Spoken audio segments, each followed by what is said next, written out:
Hi Beth, welcome to Intercom on Product. Today we're going to be looking at B2B and B2C product management and asking how different are they really, which is a topic you recently wrote a piece for on the Intercom blog. I mean, naturally the art of product management involves a lot of nuance. The role looks really different company to company, let alone across industries. And the recurring question in the discipline revolves around, what are those key differences between B2B and B2C product management, which is something you're going to tell us all about today. And so in that blog, and your background is, you speak to how your background is, your entire product management background before Intercom was in the B2C space. What were some of the biggest challenges you faced during this transition, and how did you overcome them?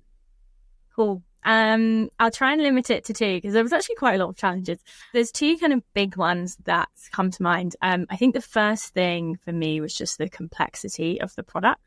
Coming from a B2C space, I think it's partly B2C and partly e-commerce. So I worked across different companies, but largely in the e-commerce space, sometimes top of the funnel, sometimes in the kind of service product space.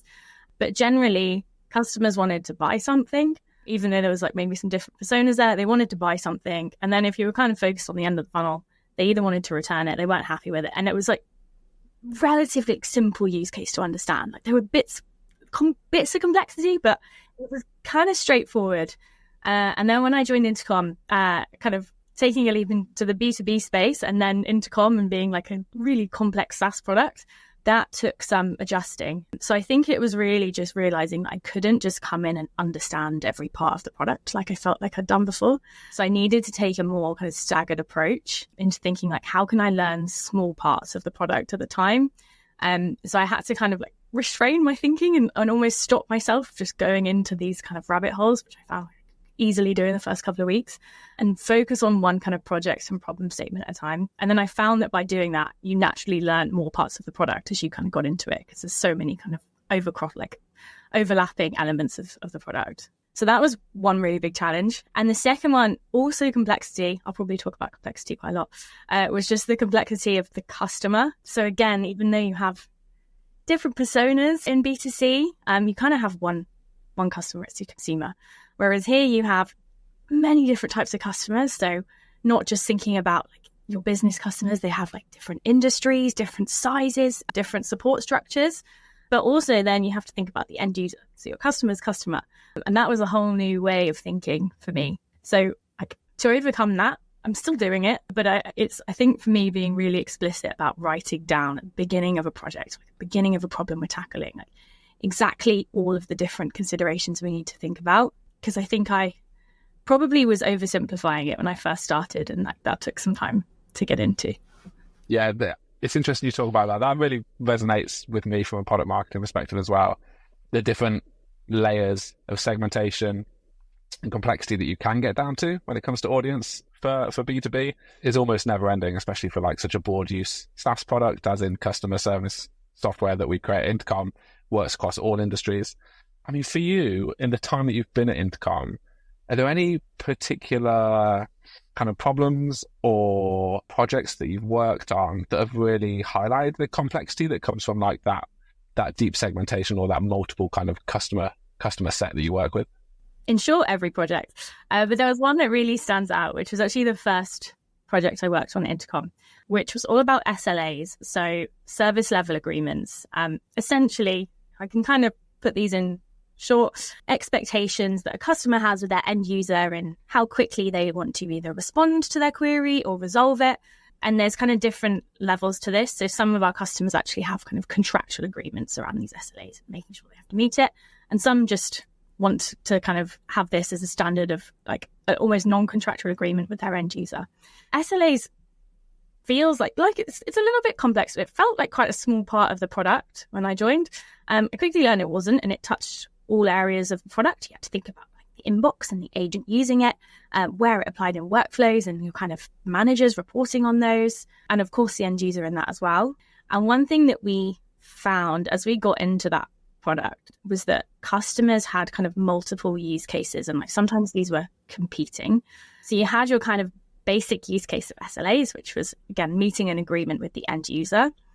whether that was contractual or not. Like that was kind of the primary use. But we started speaking to customers, and you could see that actually some customers were using them as well for things like agent performance, so like measuring like how well are my agents doing and meeting their SLAs, and almost from like a target perspective.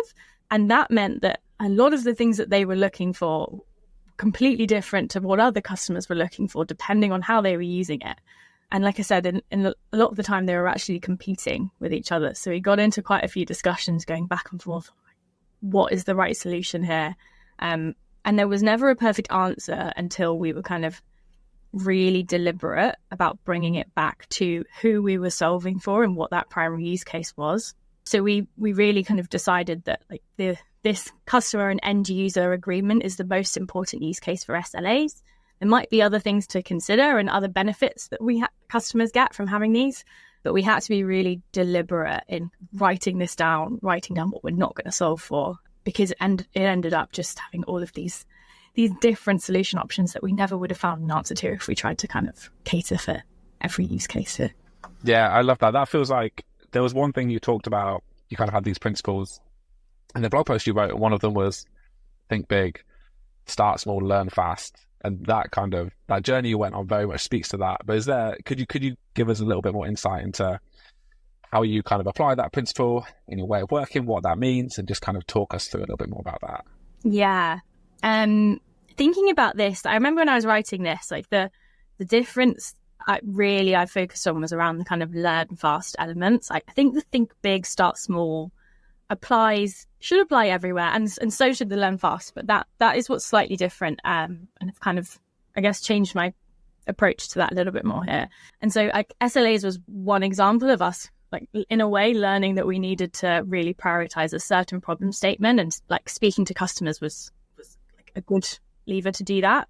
But the other kind of part of it is just thinking about the different ways in which you can learn. So I think previously in the B2C world, I think about learning as running an experiment that could be reaching statistical significance, and that was how you learn, and you learned if it was valuable or not. But actually it could just be validating a prototype early on with a few customers. Like that's a way of learning fast. So there was another like recent project we've worked on around like merging conversations, and that boring with you all the detail. Essentially end users often contact customers with the same query multiple times, feel really frustrated about something. So our customers just wanted a way to be able to merge these conversations into one. And I guess like previously the mindset in B2C would be like, how can we learn if this is really important? What quant data do we have to tell us if we should do this? And I found that in B2B, we didn't need that as much. We actually just saw like, one, this was a gap between us and our competitors. It's still a gap. It's still in beta today. And our customers were just telling us that they needed it. So we had a load of qual data that helped us understand like, if we should do this. And we didn't really need to like rely heavily on quant data here to learn fast. So instead, we kind of just focused on speaking to a small number of customers, like both at the solution design phase and also kind of like at the stage where we launched the beta. And we were able to kind of really clearly identify some themes for improvement just from watching customers use the product. So like there would be some calls I jumped on where we would enable the beta for a customer, watch them use it, and very quickly understand, okay, these things aren't working, or actually they need more, like we need to rethink this solution. So I think that way of learning from like a qualitative side was something that was really different for me. Yeah, it's really interesting to say that, because obviously with a B2C product, a lot of the ways you would test, and feel free to correct me if I'm wrong, would be about getting the product in people's hands, A/B testing, large exposure to your customer set. Whereas with B2B product management, and particularly the way we do it, Intercom, we lean really heavily into the idea of a PMF panel, especially for early stage products, kind of in the alpha beta phase. And is that and I know you meant to touch on that as well in your blog post, but I think that'd be something that'd be great to talk about, kind of how the PMF panel works, Intercom, how that's kind of influenced your approach to product development versus, that B2C world that you came from. Yeah, definitely. And I did talk about this in my blog. I will caveat that the PMF panel was up and running before I joined Intercom, so I can't take credit for it. But it was something that really, really helped me in my learning. So this was a project that the tickets team were running, for example, to really make sure that our tickets project, which is pretty huge, had product market fit. And essentially what this was a panel of kind of 7 to 12 customers. I can't remember the exact number, but fairly small number of customers, working really, really closely with them to fill their gaps and make sure that we're solving all of their problems for tickets in this instance. And I think for me, what was really interesting was the realization that a small number of customers, like 7 to 10, 5 to 10, whatever it is, can actually give you enough insight into like how a product can achieve market fit. And if it can, I think in the B2C space, you would just never have done something that 7 to 10 customers said they wanted, because you've got, in my case, millions of customers using a product every day. So like, you really relied on the big volumes of data. But actually, I learned kind of from being involved in this at the late stages and working with some of these customers that you see so many common themes appear from such a small subset of customers, even despite the difference in their business and their industry size. So it was quite reassuring for me, I think, in a way that actually you can get good signal from some of these like smaller groups of customers. And it, in a way, it helped me spend less time at the validation phase for some projects. Not everything, like there's some things that you do really need to spend a lot of time in if they're just really, really difficult or customers have different expectations. But I think it definitely reassured me that you can kind of get to a place where you can just ship something smaller, faster and see. And usually you have enough signal to do that without these huge volumes of data. Yeah, actually, that's a great segue to, I think, your third product principle, which is ship fast, ship early, ship often. And obviously the way, B2B product management, you get to be much more collaborative with your customers in the way that you build product. So I'd love to hear a little bit more about your kind of your insights into that particular principle, and maybe, if we can jump into the example world again, like an example of how that's kind of come to life for you at Intercom. Yeah, definitely. I think what I mentioned in the blog here was like around working early with these customers, and like the difference I saw was like this element of patience that B2B customers have, or in my case, some of our brilliant customers have, compared to the B2C world of everyone, me included, who expects something off Amazon to be delivered to my door within an hour. And if I can't get it, I will go somewhere else.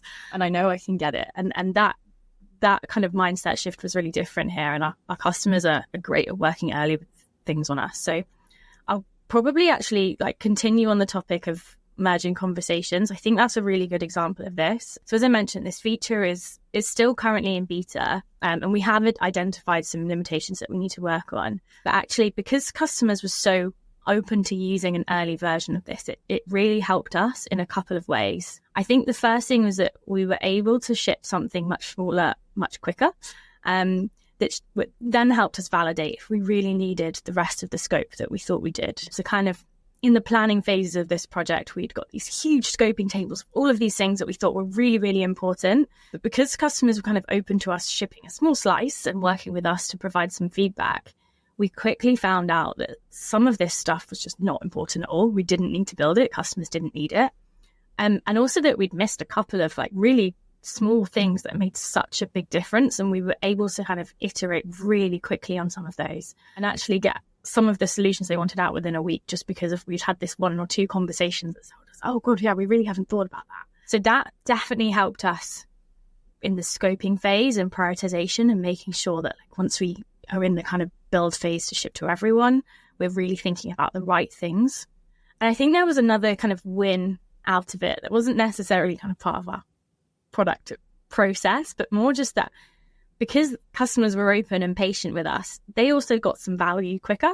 So the feature at the moment is limited. We've still got some work to do on it, and we are aware of that, and our customers are aware of that. But some of the customers I speak to are still seeing some really, really great impact from this feature. They're seeing their effectiveness be increased.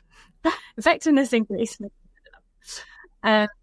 Yeah, even though it's limited and we've got some more work to do, we are still at least getting some value to customers sooner. So I think that patience really helped us in a couple of ways. Yeah, that's really interesting. Yeah, I never thought about it in the context of patience, but I think that's a really good way of articulating it. So we've talked about thinking big, starting small, really finding focus when it comes to solving a problem, especially when you have the potential of hundreds of use cases across all of these different audience segmentations. You really want to like find focus and make sure you're solving the big problems first. Then we talked about shipping fast, shipping early, and the value that can be derived from that, and the fact that we have such a willing partner in like our amazing B2B customers at Intercom. And then the last thing you touched on in the blog post, or one of the kind of the closing sentiment for that loop, was delivering on outcomes. And one, I actually quite liked what you motioned towards earlier. You're like, in B2C, you kind of have maybe a narrower window of time to meet a customer's expectations. You're like, I expect my Amazon parcels to be delivered tomorrow, tomorrow, same day, next day. Whereas B2B, obviously, it's slightly different. So when it comes to setting those expectations or delivering against those outcomes and making sure that the products we're building are creating meaningful value for our customers, what are the kind of things you think about? What are the kind of steps you take?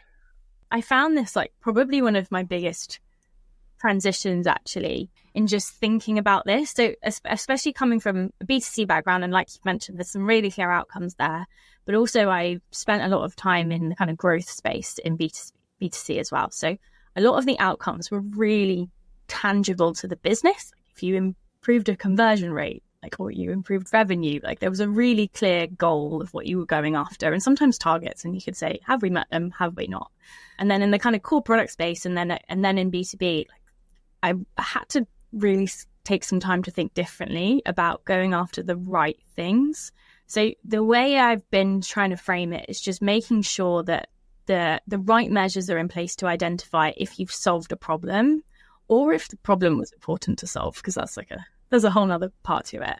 And so it doesn't necessarily have to be a business outcome like revenue, but it could be some other quant data, for example. So even just having usage is a really, really good lever to think about. Has your product achieved what it was trying to? There's a lot of times I speak to customers and they tell you, so this is exactly what we're looking for, or they really, really tell you they need something and this is brilliant. And then you launch it and then you look at the usage and okay, it's not being used as much as we thought it would. And there's probably two takeaways from that. One is you haven't solved the problem, or two is you did, but the problem just wasn't important enough. It wasn't as important as everyone said it was, and the usage is pretty low. And from there, you can figure out, okay, have we actually delivered any impact for our customers? Because if they're not using it, then probably not. And so I think there's still other quant metrics that can be really useful there. And I think the same with qual as well. And this was where I think I took a little bit more adjusting. How can we be really clear on outcomes from just kind of qualitative feedback? And so we try and bring in structure to any conversation I have with a customer, especially if we've launched a beta, for example. What I'll do is list out all of the kind of assumptions that I want to actually validate the customer. And it might be as granular as this design is better than this design because it does this. And I won't necessarily ask all of these as questions to the customers, but I'll have them kind of written down and have them as a background discussion point to talk through and kind of tick off, yes, this makes sense, or no, this hasn't worked. And you can get a load of that from qualitative feedback, either in a survey or talking to customers. And that's quite a nice anchor to kind of link you back to, have you solved the problem? It's kind of leaning on those assumptions. So yeah, they're kind of two things that have been really helpful for me.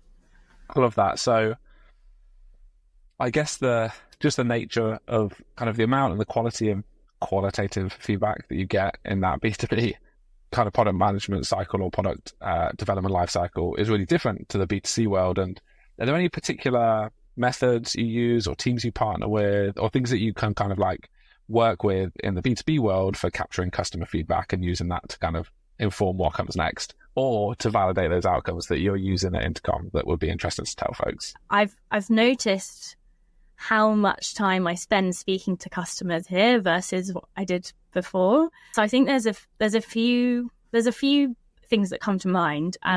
The first thing was actually that surprised me was all of the feedback that comes from our sales teams. It's super, super useful.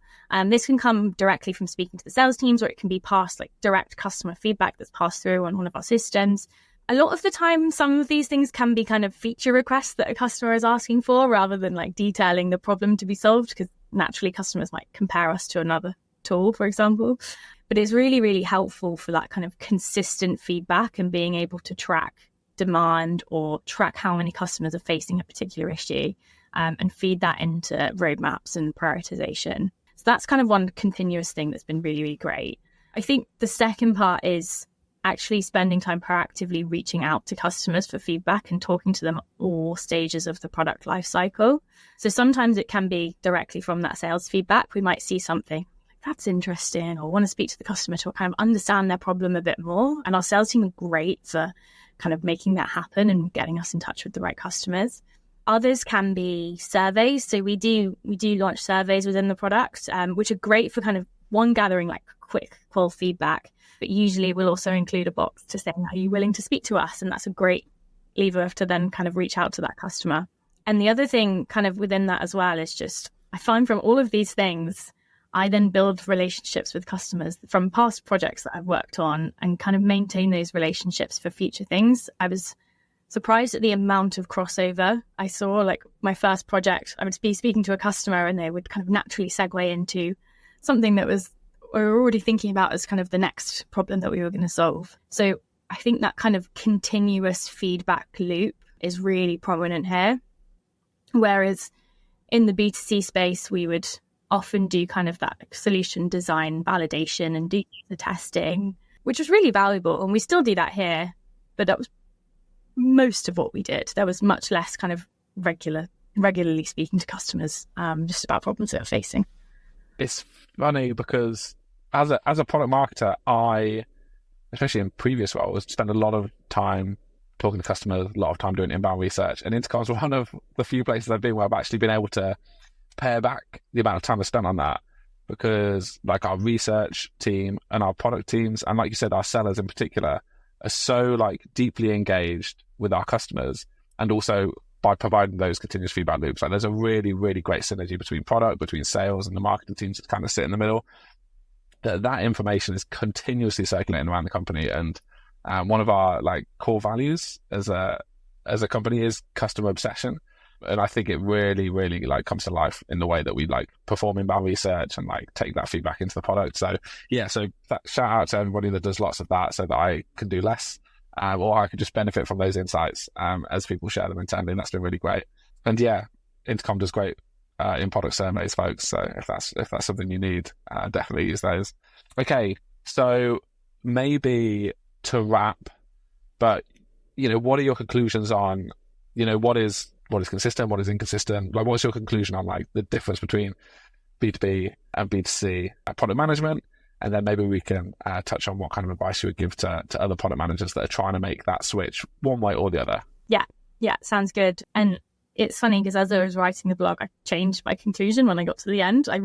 When I started writing it, I really thought I was going to say they're very, very different. And I got to the end, actually, I don't think they are that different. So when I was thinking about the Intercom principles that we've talked about today, I actually think the principles apply across both industries. I think they're really consistent, and it just comes down to solving a problem, finding ways to solve a problem, and finding ways to validate that is the right thing to solve. And if not, what else should you be focusing on? So my conclusion was they're not that different, but the thing that is different for me is just the process. So it's the different types of experimentation, the different types of research and data you use, the different types of planning as well. Like planning a beta is quite different to planning an A/B test, and they take a lot more time and a lot more thought, and you have to really work closely with all teams across Intercom, for example, here to make sure that you're delivering something in the right way and you're kind of not bringing too much risk to our existing customer base.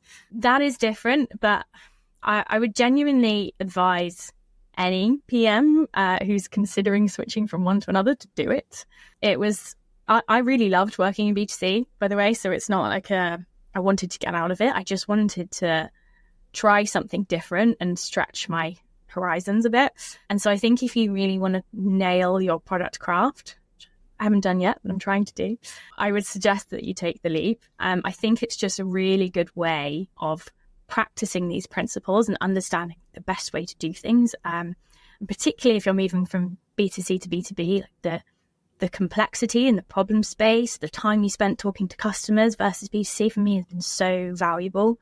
So can be a bit daunting, especially my move. I think I definitely found it a little bit daunting. But I would encourage anyone to do it, and just remember that in principle, they're the same thing. You just learn new ways of doing it. Yeah, I love that. Yeah, if anyone's thinking of making the move, Intercom's a great place for it. You obviously have kind of our customers that we sell to, the end users within those customers, but huge amounts of consumers engage with Intercom and the Intercom platform every day as customers of our customers' businesses. So it's a pretty interesting, pretty varied, pretty exciting challenge to try and solve for. But yeah, thank you so much for chatting with me about all of this today, Beth. I think if anybody wants to read more about the 4 kind of defining principles that Beth laid out here, starting with the problem, thinking big, starting small, learning fast, shipping fast, early and often, and delivering against like a range of complex outcomes, then head over to the Intercom blog. There's loads of really great insight there. But yeah, Bethany, any parting words? Just thanks for having me. It's been really fun.